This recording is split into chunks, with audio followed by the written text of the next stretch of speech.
Hello and welcome. This is Shekhar in front of you. Friends, make your mind to learn English. English सीखने के लिए अपना मन बना लो. I have a lot on my mind.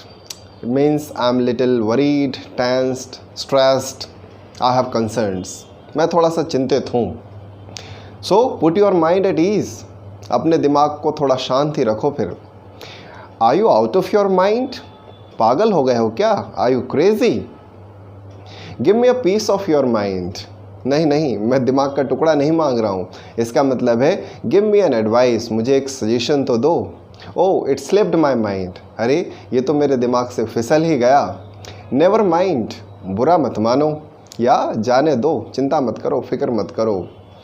Oh, you have a one track mind. यार तुम तो एक ही चीज़ के बारे में सोचते रहते हो. फ्रेंड्स, माइंड वर्ड को यूज़ करते हुए ये कुछ इंटरेस्टिंग फ्रेज़ आपके सामने आए हैं. माइंड को हम यूज़ करते हैं नाउन की तरह भी और यूज़ करते हैं इसको एक वर्ब की तरह भी. जब हम माइंड को एज अ नाउन यूज़ करते हैं तो माइंड का मतलब होता है मन, इच्छा या इंटेलिजेंस, इंटेलेक्ट या फिर दिमाग ऑब्वियसली. लेकिन जब हम इसको एज अ वर्ब यूज़ करेंगे तो इसके टू मेजर यूजेस होंगे. दो महत्वपूर्ण यूज़ होंगे, जिसमें से पहला होगा टू पे अटेंशन, यानी कि किसी चीज़ पर ध्यान देना, और दूसरा होता है टू हैव ऑब्जेक्शन, यानी कि आपत्ति होना या फिर किसी बात का बुरा मान जाना. तो सबसे पहले हम इसके पहले मीनिंग की बात करते हैं, जिसका मतलब होता है ध्यान देना या पे अटेंशन. कुछ कॉमन फ्रेजेस हैं जो आपने कई बार सुने होंगे और प्रोबेबली यूज़ भी किए होंगे, जिसमें है माइंड योर लैंग्वेज. जब किसी व्यक्ति की भाषा हमें पसंद नहीं आती है या फिर जिस मुद्दे पर वो बोल रहा है हम चाहते हैं कि उसमें वो ना बोले, तो हम ये फ्रेज़ यूज़ करेंगे माइंड योर लैंग्वेज या माइंड योर टंग या फिर माइंड योर वर्ड्स. इन सब का मतलब है कि भाई साहब, आप जो शब्द, जो भाषा इस्तेमाल कर रहे हैं वो ठीक नहीं है, इस पर ज़रा ध्यान दीजिए. या फिर हम यूज़ करते हैं माइंड योर ओन बिजनेस. जब भी कोई हमारे काम में दखल देता है तो ओबियसली हमें पसंद नहीं आता है और हम सीधे स्ट्रेट फॉरवर्ड होकर कह देते हैं माइंड योर ओन बिजनेस. अपने काम से काम रखो, मेरे मामले में क्यों टांग अड़ाते हो. टांग अड़ाने के लिए आप बोलेंगे पोक वंस नोज. सो डोंट पोक your nose in my matters, mind your own business. तो माइंड का मतलब होता है ध्यान देना. अब ये दो फ्रेजेस तो कॉमनली यूज़ किए ही जाते हैं, लेकिन आप कोई जनरल सेंस में भी माइंड को ध्यान देने के लिए यूज़ कर सकते हैं. जैसे आप देखेंगे कि बच्चे की राइटिंग ठीक नहीं है तो आप बोलेंगे बेटा अपनी राइटिंग पर ध्यान दो, माइंड योर राइटिंग.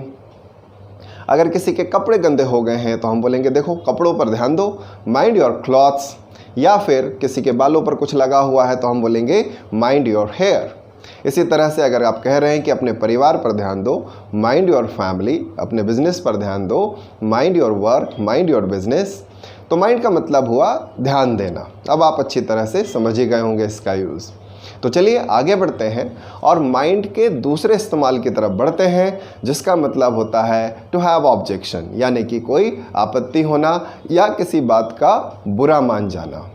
आप जब बोलते हैं प्लीज़ डोंट माइंड तो इसका मतलब यही होता है भाई बुरा मत मानना, यानी कि आपने कुछ ना कुछ ऐसा किया है या कुछ ना कुछ ऐसा घटित हुआ है जो सामने वाले को बुरा लगने की पूरी संभावना है, तो हम उसे कहेंगे प्लीज़ डोंट माइंड.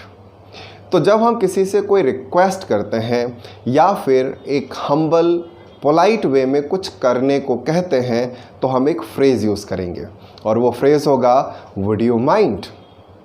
अभी वुड यू माइंड के बाद आप सीधे जेरेंड यूज़ करेंगे. जेरेंड का मतलब है वर्ब का आईएनजी फॉर्म. चूँकि इस फ्रेज़ का जो मेन वर्ब है वो माइंड है और एक्स्ट्रा वर्ब हम एज एन ऑब्जेक्ट यूज़ कर रहे हैं तो वो जेरेंड कहलाएगा. इस पूरे फ्रेज़ का जो पर्पज़ होगा वो यही होगा कि एक काम मेरा आप कीजिए या मेरे लिए एक काम आप कीजिए, लेकिन कृपया बुरा मत मानना या आपको कोई आपत्ति तो नहीं होगी इस काम को करने में. कुछ एग्जाम्पल्स लेते हैं इस बात के लिए. Would you mind helping me in study. पढ़ाई में अगर आप मेरी मदद करेंगे तो आपको कोई ऑब्जेक्शन तो नहीं या बुरा तो नहीं मानेंगे. Would you mind singing a song for us. अगर कोई गायक है तो हम कहेंगे भाई सब गाना सुना दीजिए, अगर बुरा ना माने तो या आपको कोई आपत्ति ना हो तो. Would you mind making place for me. अगर किसी पब्लिक प्लेस पर हम चाहते हैं कि व्यक्ति थोड़ा सा खिसक जाए और आपके लिए भी जगह बना दें, तो हम बोलेंगे would you mind making place for me. ये भी हो सकता है कि हम सामने वाले से ये कहें कि आप ये काम मत कीजिए, आपके इस काम को करने में मुझे आपत्ति हो रही है, तो अगर आप ये काम ना करें तो इसमें कोई आपको ऑब्जेक्शन तो नहीं। पोलाइट वे में आप कुछ ना करने को भी कह सकते हैं। Let's take example, would you mind not smoking here. आसपास कोई स्मोकिंग कर रहा है, ओबियसली आप उसे कहेंगे यहाँ स्मोक ना करें, लेकिन विनम्र तरीके से।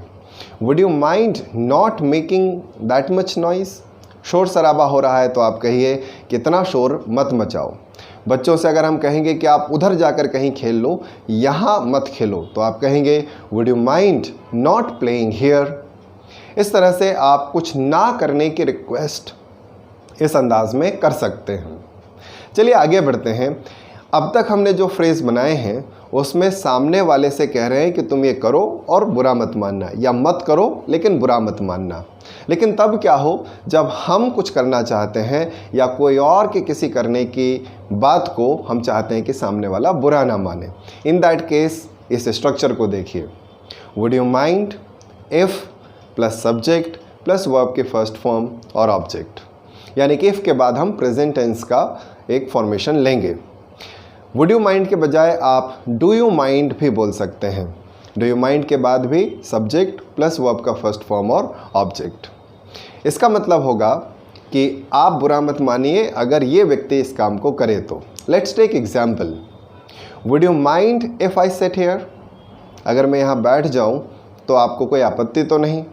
Would you mind if Raju sings a song. अगर राजू गाना गाए तो आपको कोई आपत्ति तो नहीं। Would you mind if dogs bark loudly. अगर कुत्ते ज़ोर ज़ोर से भौंके तो आपको कोई आपत्ति तो नहीं। Would you mind if children play here. अगर बच्चे यहाँ खेलें तो आपको कोई ऑब्जेक्शन तो नहीं। तो किसी भी व्यक्ति के कुछ करने को हम रिक्वेस्ट के तौर पर पूछ सकते हैं, यदि आप बुरा ना माने तो।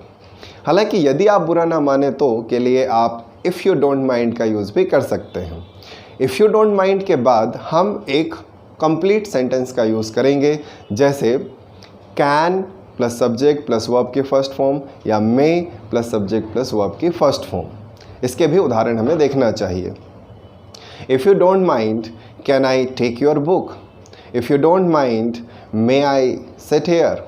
If you don't mind may I switch on this fan. If you don't mind can I ask your name.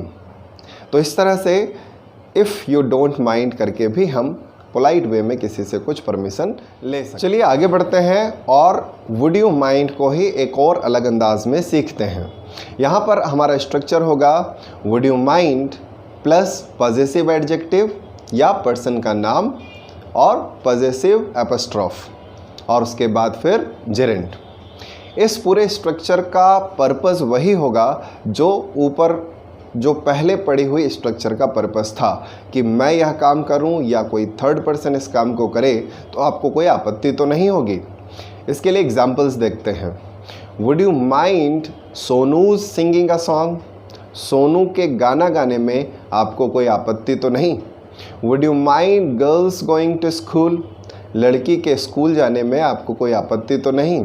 Would you mind childrens playing in this area. बच्चों के इस एरिया में खेलने से आपको कोई आपत्ति तो नहीं। Would you mind my not helping you. अगर नेगेटिव सेंटेंस बना रहे हैं तो इसमें हम पॉजेसिव एडजेक्टिव के बाद नॉट का यूज़ करेंगे। तो यदि मैं आपकी मदद ना करूं तो कोई आपत्ति तो नहीं, तो हम कहेंगे would you mind my not helping you. Take one more example, would you mind leaders not doing public welfare. अगर नेता पब्लिक के लिए अच्छा काम ना करें तो आपको कोई आपत्ति तो नहीं। हालांकि आपत्ति तो होगी, but it is just an example. One more example, would you mind birds not making nest. पंछी अगर घोंसले ना बनाए तो कोई आपत्ति तो नहीं।